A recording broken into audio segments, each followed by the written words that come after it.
নমস্কার, আমরা আবারও মিলিত হলাম আপনাদের প্রত্যেকের সঙ্গে, যারা এই সময় পর্যন্ত আমাদের সঙ্গে যোগাযোগ করেছেন, কথা বলার চেষ্টা করেছেন। আপনাদের প্রত্যেকের কাছে আরো একবার অনুরোধ, ফোন করবেন, আপনার কথা বলবেন। আপনার কথার জন্য এই অনুষ্ঠান। আমরা খানিকটা যান্ত্রিক গোলযোগের কারণে এই অনুষ্ঠান থেকে কিছুটা সময় বিরতি নিয়েছি, আবার এই লাইভ অনুষ্ঠানে রয়েছি। এবং যে বিষয়টাতে আমরা ছিলাম, রাজ্যে অনিয়মিত কর্মচারীরা আজ মহাকরণ অভিযান কর্মসূচি সংগঠিত করেছে এবং সেই মহাকরণ কর্মসূচিকে কেন্দ্র করে রাজ্যের মুখ্য সচিবকে ডেপুটেশন দেওয়া হয়েছিল, স্মারকলিপি দেওয়া হয়েছিল। কি কারণে স্মারকলিপি দেওয়া হয়েছে, কয়টি দাবি নিয়ে সেখানে স্মারকলিপি দেওয়া হয়েছে, তার মুহূর্ত থেকে আমরা সার্কিট হাউস এলাকায়, সেখানে যে অনিয়মিত কর্মচারীদের জমায়েত হয়েছে, সেই জমায়েত থেকে উপস্থিত নেতৃত্বের বক্তব্য শুনব।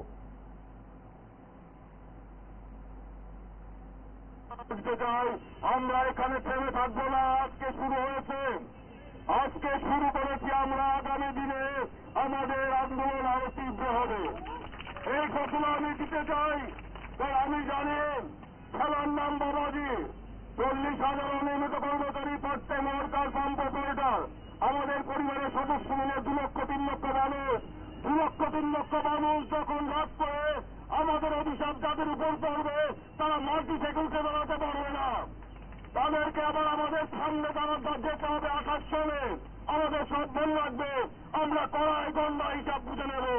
আমাদের পক্ষে পাকপক্ষে মানুষ আছে, আমাদের পক্ষে রাজ্যের মানুষ আছে। আমরা আশা নিয়ে বাঁচবো, আমরা আত্মসম্মান নিয়ে বাঁচবো, আমরা লড়াই করে বাঁচবো।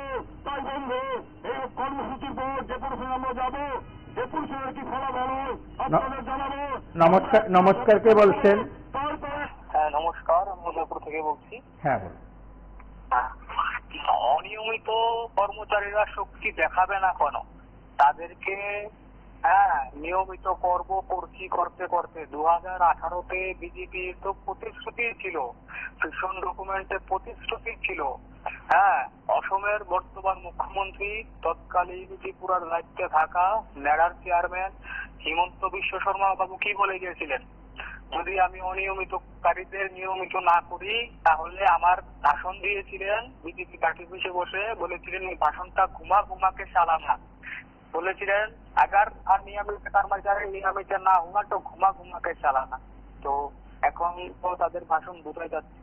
কিছুদিন আগে 2024 লোকসভার আগে মাননীয় সুশান্ত বাবু মন্ত্রী মহোদয় আমাদের রাজ্যে, উনি কি বলেছিলেন? উনি বলেছিলেন সকল পাম্প ওয়ার্কারদের থেকে, অঙ্গনওয়াড়ি দিদিমণিদের, আশা কর্মীদের থেকে বলেছিলেন, বা বিভিন্ন প্রফেসর গেস্ট লেকচারারদের থেকে বলেছিলেন তাদের নিয়মিত করবেন। কিন্তু দেখা গেছে মানে তাদের ভাষণই সার, মুখে মুখে এ করেঙ্গা ও করেঙ্গা, বাদ মে কুছ নেই করেঙ্গা, তাদের ভাষণই সার। এখন আজ ওরা রাস্তায় নেমেছে, কালকে অনেক কিছু অবরোধ হতে পারে। আগামী দিন কি করবে? কারণ তাদের তো সংসার চালাতে মানে কষ্ট হয়ে যাচ্ছে। ছেলেকে তো একটা ভালো কলেজে বা ভালো স্কুলে পড়াতে পারে না, তাদের পেনশন নেই। তারা যে বেতন 5,000, 6,000, বড় দূর গেলেন 9,000, এই বেতন দিয়ে বাচ্চাদের কি খাওয়াবে?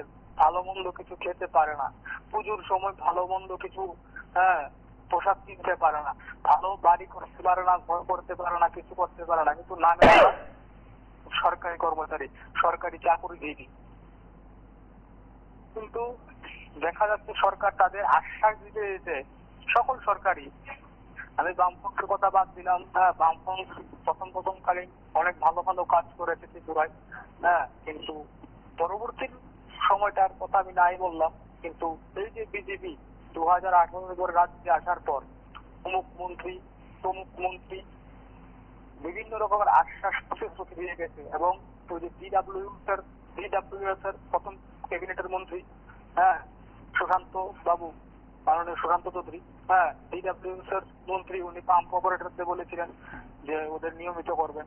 এরপর যে আমাদের যে সমাজ শিক্ষা সমাজ কল্যাণ মন্ত্রী মাননীয় শান্তনা চাকমা মহোদয়া, ওনার তো সমাজ কল্যাণ সমাজ শিক্ষাতে কতটুকু উন্নতি করেছেন, ওনাকে প্রথম ক্যাবিনেটে কিছু বিদ্যুৎ ক্যাবিনেটে কিছু দিন দেখা গিয়েছিল, এখন ওনাকে দেখাই যায় না।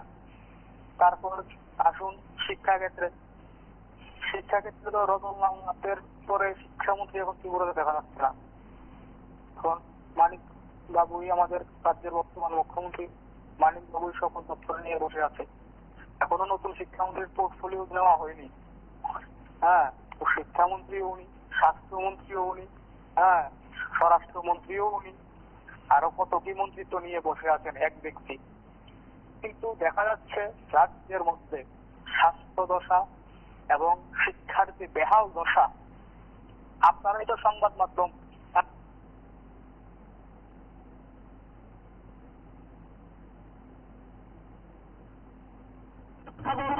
তারপর 1 মাস পরে আরো ব্যাপক সংখ্যায়, আরো ব্যাপক আকারে আমরা রাস্তায় নামবো, আমাদের দাবি আমরা আদায় করবোই করবো। এই ঘোষণা দিয়ে আমি আপনাদের আমার আলোচনা শেষ করছি। সবাইকে ধন্যবাদ, নমস্কার।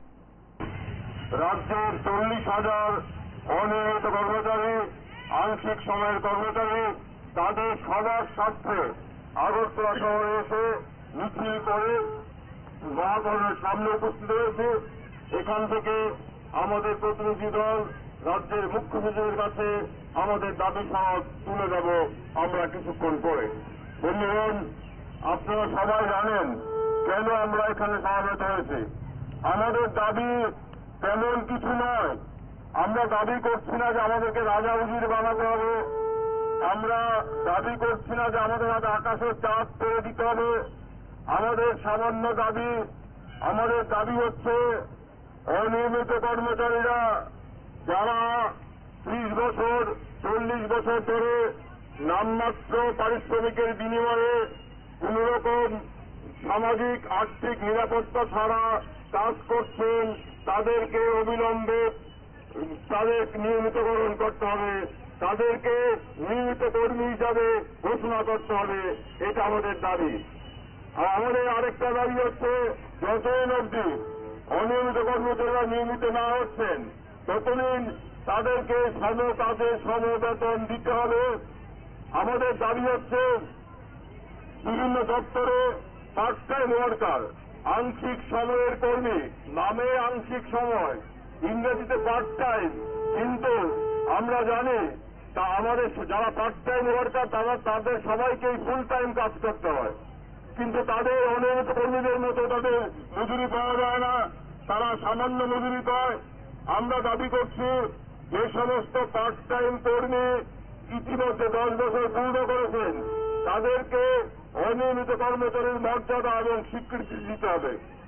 আমাদের আরেকটি দাবি হল যারা অনিয়মিত কর্মচারী আছে 30 বছর 40 বছর কাজ করেছেন, অবসরে গেছেন, অবসরে যাওয়ার পর তাদের হাতে একটা শূন্য পেনশনও নেই, তাদের হাত শূন্য হাতে তারা গেছেন, তাদের পেনশন নেই, তাদের গ্র্যাচুইটি নেই, তাদের লিভস এনকেসমেন্ট বেনিফিট নেই, তারা শূন্য হাতে গেছেন। তারা কাঁদতে কাঁদতে চোখের জল মুছতে মুছতে তারা অফিস থেকে রিটায়ারমেন্ট করে বাড়ি গেছেন। আমরা দাবি করছি এই সমস্ত অনিয়মিত কর্মচারীদের যারা অবসরে চলে গেছেন শূন্য হাতে, তাদেরকে এককালীন 10 লক্ষ টাকা করে প্রদান করতে হবে রাজ্য সরকারের কাছে। অনেক অনিয়মিত কর্মচারী বন্ধু আছেন যারা মারা গেছেন, মৃত, তাদের পরিবার কোনো সুযোগ সুবিধা পায়নি, কারণ অনিয়মিত কর্মচারীদের জন্য দায়ী না স্কিম নেই। আমরা দাবি করছি অনিয়মিত কর্মচারীদের যারা ইতিমধ্যে মৃত হয়েছেন, মারা গেছেন, তাদেরকে এককালীন 10 লক্ষ টাকা আর্থিক সাহায্য তাদের পরিবারকে প্রদান করতে হবে। আমরা দাবি করছি পাম্প অপারেটরদের কাজের শর্ত ও পূরণ পরিবর্তন করা যাবে না। এখন অবধি পাম্প অপারেটররা যেভাবে কাজ করছিলেন, হঠাৎ করে গত কদিন পূর্বে রাজ্য সরকার সিদ্ধান্ত নিয়ে পাম্প অপারেটরদের পঞ্চায়েতের অধীনস্থ করার চেষ্টা করছেন। এরপরে পাম্প অপারেটরদের উপর পঞ্চায়েতের বকলমে দলীয় নেতাদের মাতব্বরি বাড়বে, তাদের বেতন মজুরি পাওয়া না পাওয়া দলীয় মাতব্বরদের উপর নির্ভরশীল হয়ে পড়বে। তাই আমরা দাবি করছি পাম্প অপারেটরদের কাজের দাবি, কাজের শর্ত পরিবর্তন করা যাবে না এবং পাম্প অপারেটরদের বকেয়া মজুরি অবিলম্বে পূরণ করতে হবে। আমাদের আরেকটি গুরুত্বপূর্ণ দাবি হল, আপনারা জানেন 31শে জুলাই 2018 এই রাজ্যের 40 লক্ষ অনিয়মিত কর্মচারীদের জীবনে একটি কালো দিন। কেন এটা কালো দিন? কেন একটা অভিশাপ? ওই দিনকে কারণ ওই দিন রাজ্য সরকার অনিয়মিত কর্মচারীদের জন্য যে স্কিম চালু ছিল নমস্কার, কে বলছেন? 2006-2007 সালে। সুনীল কুমার দাস বলছি। হ্যাঁ বলুন। দেখুন, বিজেপি, আমরা তো বিজেপি করছি ত্রিপুরা রাজ্যে, আমরাই বিজেপি করছি এবং আমরার মাধ্যমেই সরকার আছে ত্রিপুরা রাজ্যে। আমরা কি উপলব্ধি করছি, আমরাও কিন্তু প্রথম সরকার টানার সময় বিভিন্ন রকমের প্রতিশ্রুতি দিয়েছি। তখন যে আমরা প্রতিশ্রুতি দিই মানে মিথ্যা হইব বা কার্যকরী হইব না, এইগুলা কিন্তু আমরা জানতাম না। হয়তো বহু নেতারা এই বিজেপি শুনতে আছে, আমরা কোনোদিন ভাবতে পারছি না যে প্রতিশ্রুতি দেওয়ার পরে সরকার এইরকম করবো। তো বিজেপি মিথ্যা প্রতিশ্রুতি দিয়ে আপনারা উপলব্ধি করবেন সারা ভারতবর্ষে তারা সরকার করে, সরকার করার পরে তখন তারা আর কোন প্রতিশ্রুতি দেয় না। প্রতিশ্রুতি দেয় না কারণ হইলো কিটা জানেন তো, মুদ্রা কত হইলো তারা তখন জানে যে এখন আর আমরা মানুষের ভোট লাগবো না, কারণ ইভিএম এর ভোটে আমরা সরকার বানাতে পারবো। এবং সেই যে তাগিদারিটা বিজেপি পার্টির নেতারা, মুখ্যমন্ত্রী কোন, প্রাইম মিনিস্টার কোন, যত মন্ত্রী আছে স্টেট গভর্নমেন্টের কোন, একটা মন্ত্রী কোনো নিজস্ব কোনো ক্ষমতা নাই। পার্টির ইঙ্গিত ছাড়া কোনো কিছু হয় না। মুখ্যমন্ত্রী বাবুরা তারা আমরারই রাজ্যের মানুষ, তারা কি চায় না যে ত্রিপুরা রাজ্যের আরো উন্নতি হোক, রাতারাতি মানুষ কোটি কোটি টাকার মালিক হোক? নিশ্চয়ই চাই। এটা কিন্তু বিবেক দেওয়া আমরা বিচার করি, আমরা রাজনীতি করি, আমরাও জানি। কিন্তু কথা আমার উপরে যে বস, তার নির্দেশটা তো আমার মানতে না, তখন আমি এই জায়গায় মানে আমার আর কিছু করা থাকে না, আমি কলা পাতা হয়ে জায়গায় আমার কোনো দাবি তখন পার্টি শোনা, পার্টি তখন পরিচালনা করবো যে তোমার এত কিছু করা লাগবে না, তুমি এইভাবে করো। আজকাল জানেন না, 40,000 দেখেন একদিকে 40,000-এর মতো তো লোক এরা অনিয়মিত কর্মচারী।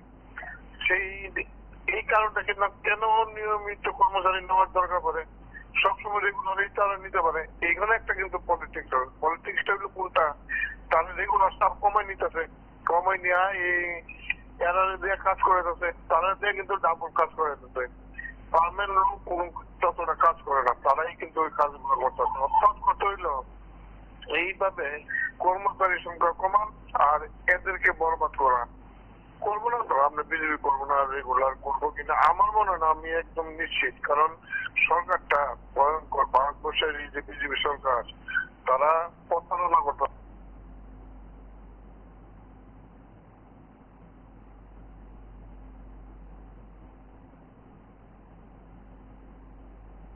2007 সালে বাজেট অধিবেশনে তৎকালীন অর্থমন্ত্রীর বক্তৃতার পর তৎকালীন রাজ্য সরকার একটি স্কিম ঘোষণা করেছিল। কি আছে সেই স্কিমে? কি ছিল সেই স্কিমে? ছিল যে সমস্ত অনিয়মিত কর্মচারী অর্থদপ্তর অনুমোদন নিয়ে 10 বছর অতিক্রম করেছেন তাদেরকে নিয়মিত করা হবে। পরবর্তী সময়ে সেই স্কিমের পরিবর্তন করা হলো অর্থদপ্তর অনুমোদন ছাড়াও যে সমস্ত অনিয়মিত কর্মচারী 10 বছর পূর্ণ করেছেন তাদেরকে নিয়মিতকরণ করা হবে। বলা হল যে সমস্ত পার্ট টাইম ওয়ার্কার 10 বছর পূর্ণ করেছেন তাদেরকে অনিয়মিত কর্মচারীর ঘোষণা এবং স্বীকৃতি দেওয়া হল। এবং যারা পার্মানেন্ট লেবারার, ক্যাজুয়াল ওয়ার্কার মিলে 15 বছর করেছেন তাদেরকে ফার্ম ওয়ার্কার হিসাবে ঘোষণা দেওয়া হল।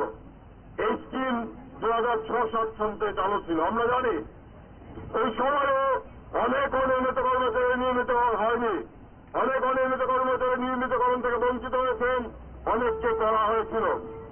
কিন্তু তখন আমাদের আইনি একটা অধিকার ছিল, আমরা আদালতে এসে বলতে পারতাম সরকার ঘোষণা করেছে 10 বছর হলে নিয়মিতকরণ করা হবে, আমার আর্থিক অর্থ দপ্তরের অনুমোদন আছে, আমার অর্থ দপ্তর অনুমোদন নেই, তা সত্ত্বেও 10 বছর হয়েছে আমাকে নিয়মিতকরণ করা হয়নি, অমুককে করা হয়েছে, অমুককে করা হয়েছে। তখন আদালত বলতো সরকার তুমি তোমার স্কিম অনুযায়ী তাদেরকে নিয়মিতকরণ করো। অর্থাৎ এই যে স্কিম ছিল সেই স্কিম আমার পায়ের উপর, পায়ের নিচে একটা শক্ত মাটি তৈরি করে দিয়েছিল। সেই শক্ত ভিতের উপর দাঁড়িয়ে আমরা আদালতে এসে বলতে পারতাম আমাকে নিয়মিতকরণ করে, সরকার করছে না, আদালত বিভিন্ন ক্ষেত্রে আদেশ দিয়েছে।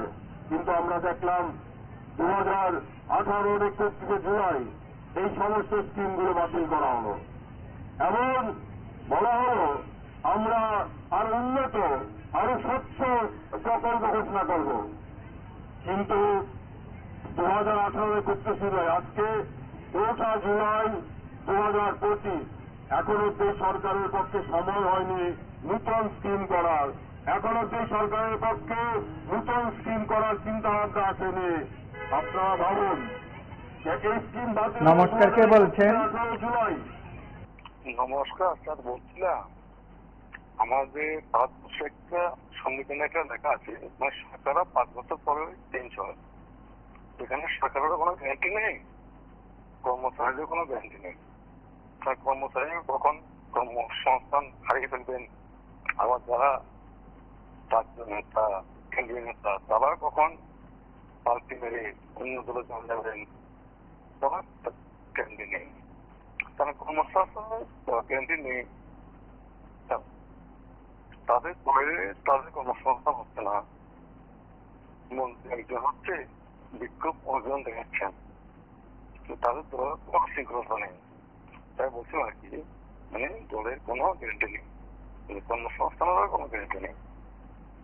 আজকে উনি কালকে একজন হতে পারে, যিনি আজকে মুখ্যমন্ত্রী ওকে কালকের দিনে আবার আগের সেন্টারে পেয়ে যাবেন। যেহেতু ওনার একটা সার্কুলার আছে একটা সেন্টারে, বাদ বাকিরা তারা কোথায় যাবে? তারা তো সিল্লুস করতে হবে। তাই বলছিলাম আর কি,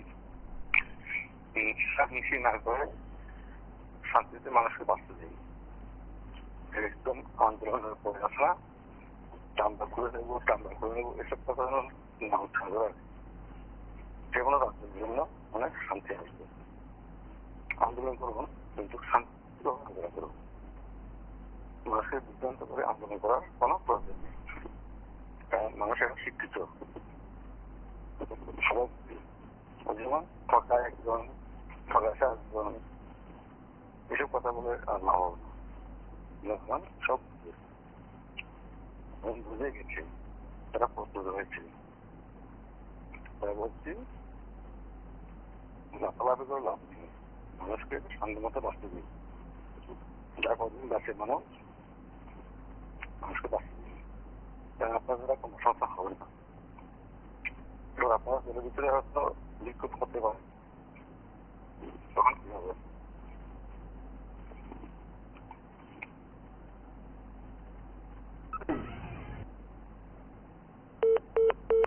দেখি বন্ধুগণ, আমরা আমাদের জীবনের অভিজ্ঞতার সাথে মিলিয়ে 2018 ফেব্রুয়ারি আমাদের রাজ্যের বিধানসভা নির্বাচন, সেই নির্বাচনের পূর্বে 2017 সালে সারা রাজ্যে তখন প্রতিশ্রুতির ফোয়ারা, ডাবল ইঞ্জিন, ট্রিপল ইঞ্জিন সব হয়ে যাবে। আমরা দেখলাম অনিয়মিত কর্মচারীদের জন্য অনেক ঘোষণা করা হলো। যারা সেই সময় বিজেপি দল, তারা বলল অনিয়মিত কর্মচারী বন্ধুগণ, আপনারা চিন্তা করবেন না, পঞ্চম সরকার 25 বছর আছে, তারা কিছু করেনি। আমরা মোদীর নেতৃত্বে ত্রিপুরায় সরকার গড়ব, আমরা ডাবল ইঞ্জিন সরকার হবে, আমাদের সরকার সমস্ত অনিয়মিত কর্মচারীদের নিয়মিতকরণ করবে। বলা হয়েছিল তো, বলা হয়েছে আপনারা জানেন।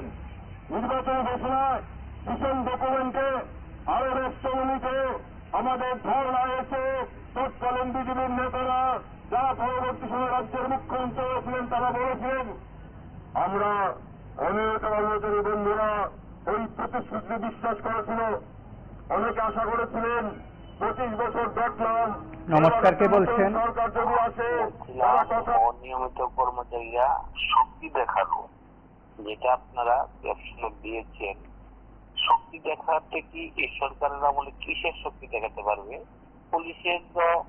পুলিশের এমন পিটা দিবে, শক্তি তো এখানে দেখা যেত না, হয়তো মিটিং করবো।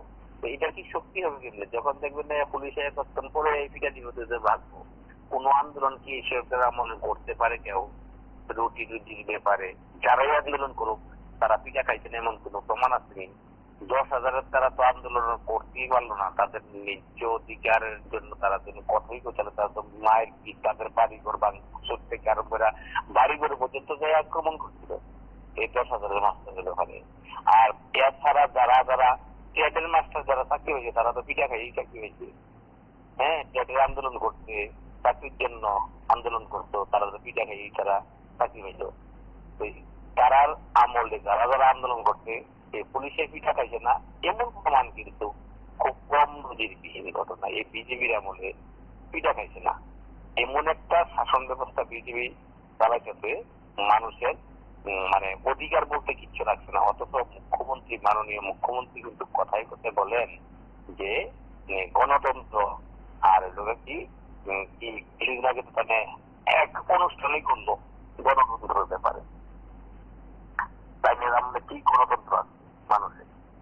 তাই নিয়ে যে আন্দোলনটা করেছে বা তাই নিয়ে যে কথাটা মনে মনে বিভিন্ন পত্র পত্রিকা অথবা আপনাদের চ্যানেলে মুখে বড় বড় বলে দিচ্ছেন, ওনার আমলে কিসের গণতন্ত্র? এগুলি কি গণতন্ত্র বলে মানুষ আন্দোলন করতে পারবে না? বাঁচার অধিকারের জন্য মানুষ কথা বলতে পারবে না? হ্যাঁ, এগুলি কি কথা? ভালো করে আন্দোলন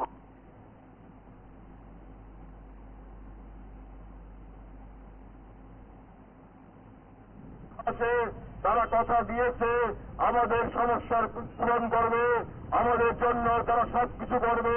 আন্দোলন করতে হবে না, মিছিল করতে হবে না, মিটিং করতে হবে না, কষ্ট করে সোনামুড়া থেকে, বক্সনগর থেকে, কাঞ্চনপুর থেকে আগরতলা এসে মিছিল হাঁটতে হবে না, সরকার সব করে দেবে।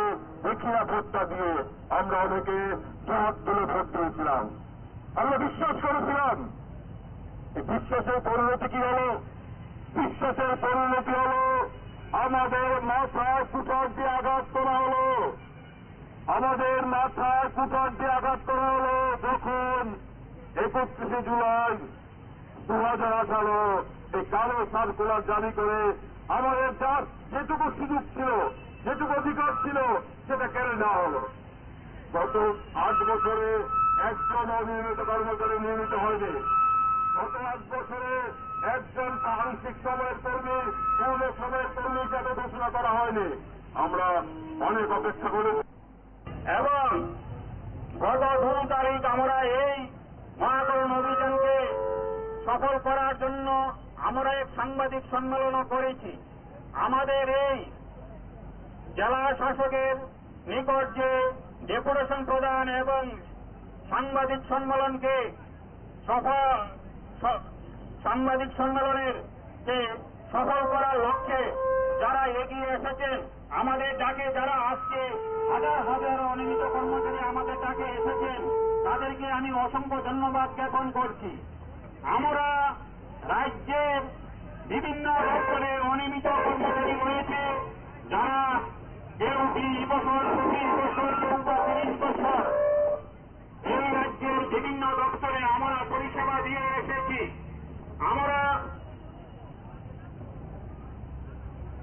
আমরা যে পরিষেবা দিয়ে এসেছি, আমরা রাজ্য সরকার থেকে আমাদের অধিকার, ন্যায্য অধিকার পাওনা, আমরা সেইটুকু আমরা পাচ্ছি না। আমরা বিগত সরকার থাকতেই আমরা রাজ্য সরকারের নিকট আমাদের যে আবেদন ছিল, আমাদের যে ডিমান্ড ছিল, আমরা বহুবার রাজ্য সরকারের নিকট আমরা গিয়েছি আমাদের মাননীয় তৎকালীন মুখ্যমন্ত্রীর নিকট, তৎকালীন অর্থমন্ত্রীর নিকট, তৎকালীন স্বাস্থ্যমন্ত্রীর নিকট আমরা গিয়েছি যে আমাদের যে দুঃখ দশা রয়েছে এটা একদিনের নয়, বহুদিনের। রাজ্য সরকারের প্রশাসনকে কাজে লাগিয়ে আমাদেরকে বিভিন্ন সময়ে বিভিন্নভাবে প্রতারিত করেছে, বঞ্চনা করেছে।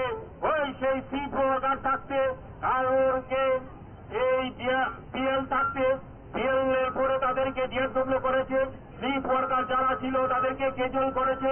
এভাবে বিভিন্ন সময়ে বিভিন্ন ধরনের অনিয়মিত কর্মচারীদেরকে আর্থিক অর্থ দপ্তরকে ব্যবহার করে আমাদেরকে বঞ্চনা করিয়ে গেছে।